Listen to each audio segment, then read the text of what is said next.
Now here is, pull out your pens and papers, because here are kind of the action steps in rolling out your campaign and working with influencers.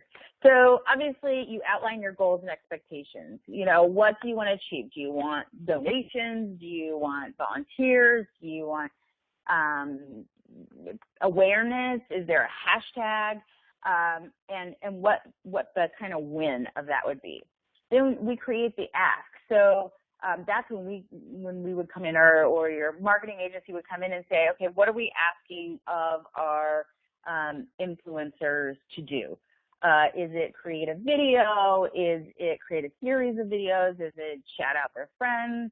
Get clear on what that is. And then identify the right fit influencer. So, you know, if it's about bullying, you know, who are the folks who rally around? We, you know, get a list, and then we start going after them.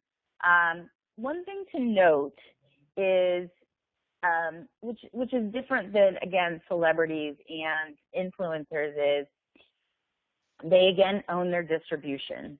They run a business, and their image happens to be their business. And so that distribution can cost.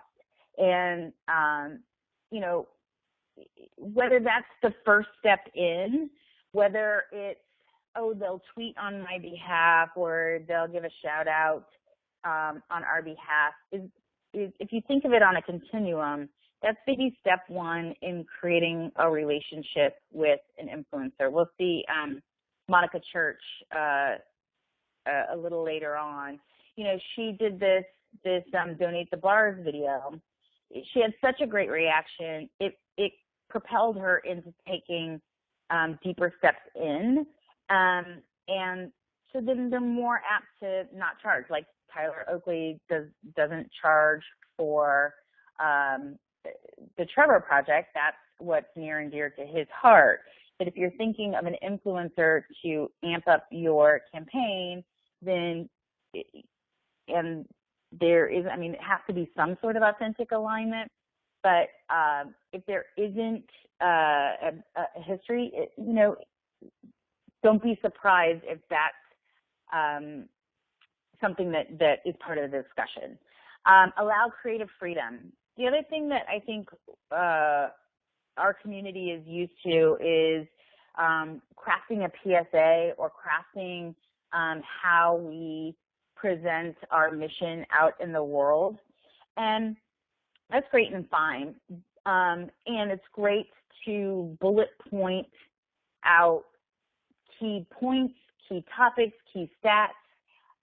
But really, what you're aligning with this influencer is their authenticity, their authentic voice, and how that comes out may not be normal, may not be how PSAs have looked in the past, or relationships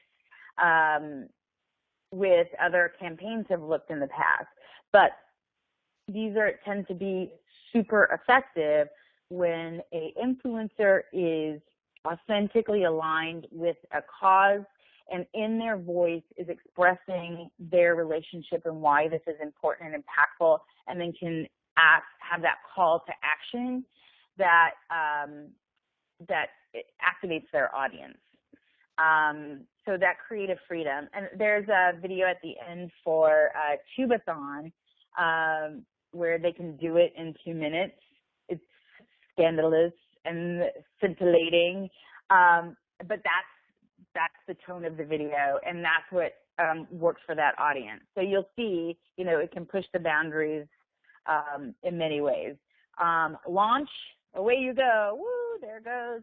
And then, you know, you want to have some measurement tools in place to see what your ROI is, what worked, what didn't work, who was the most successful, and maybe you could